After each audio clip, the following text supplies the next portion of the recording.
Hi folks, Trev here.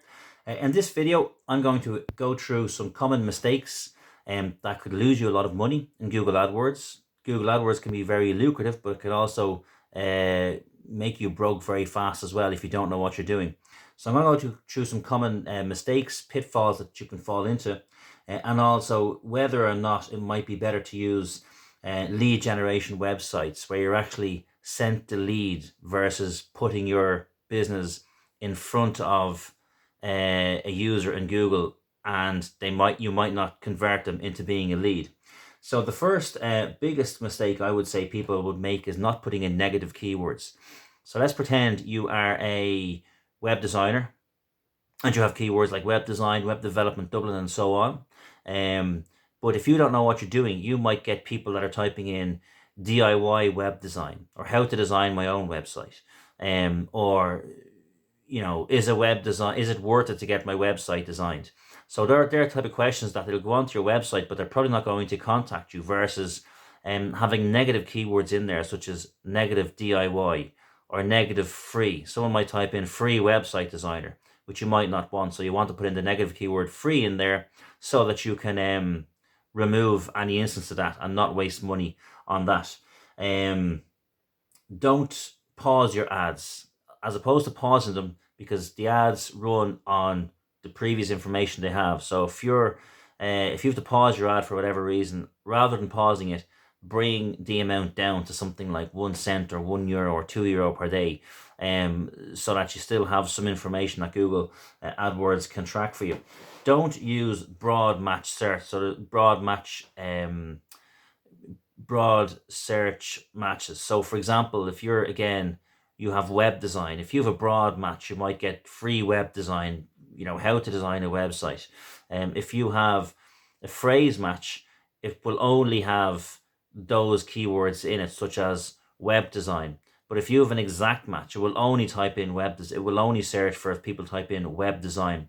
So again, don't use broad. Either use key phrase or use phrase match, or else use exact match as well.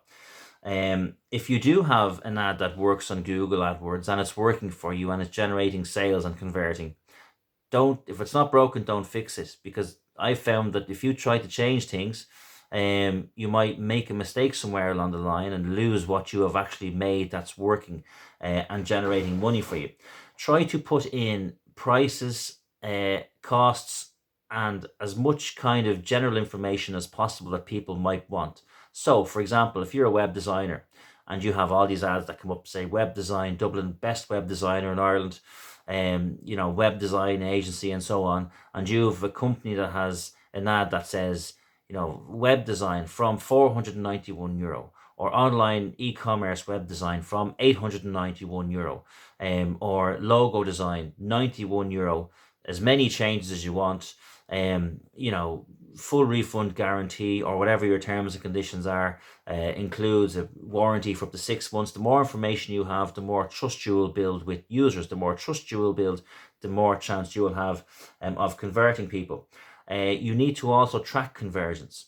So if you have a website that if it's an online shop, your conversion is going to be when you make a sale. Or if it is if it's a lead generation, let's say you're an accountant or a tradesman or whatever you might be, a builder, a conversion might be someone contacting you looking for a quote or something like that. That's a conversion. So you track them. You can then go into AdWords and track what key phrases or keywords convert best. So you might have web designer in Dublin might convert 1%, and web designer in Ireland might convert 50%. So you can increase your bids then for web design Ireland or web designer in Ireland, so that you'll show up higher and you'll generate more leads out of that as well. The other point to make as well is that if you were to use a lead generation website such as Quotage or Bark or whatever, there's a few of them out there. So you're paying for that lead. So that John O'Neill in Wexford is looking for an e-commerce website, and you pay whatever 5 or 10 or 20 quid for that information.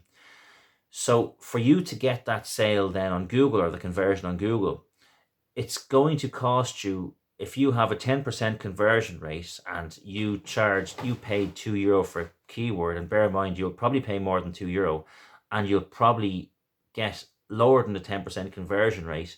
You might say to yourself, well, you can let a website like Quotage or Bark do that AdWords work for you and let them waste their budget, and you then just pay them for the lead. Start off with a small town or city. So if you're in Ireland and you're a web designer, and you're starting out with AdWords, don't start it in the whole of Ireland. Start off with just Dublin and Kildare, or if you're in Cork and Kerry, or Galway, Sligo, something like that, because then you're minimizing the mistakes that you have. And if you get an AdWords campaign that is working, you can then extend it or expand it to all the other areas, to the whole of Leinster or Munster, when you know you have something that's working and that's working right. I don't do call ads. I think they waste a lot of your budget, because people click them and don't even know they've clicked them, and they might not want to talk to someone. So I don't use them as well.